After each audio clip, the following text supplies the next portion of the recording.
காலில் ஒரு முள்ளு தச்சா கண்ணு கலங்குது, கண்ணில் ஒரு தூசு பட்டா கைதான் ஓடுது.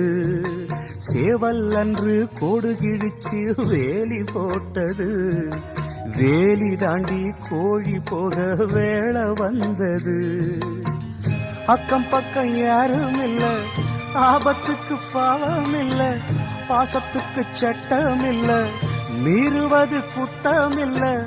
பாசத்துக்கு ரெக்க முளைச்சு பறந்து போகுது தன்னால.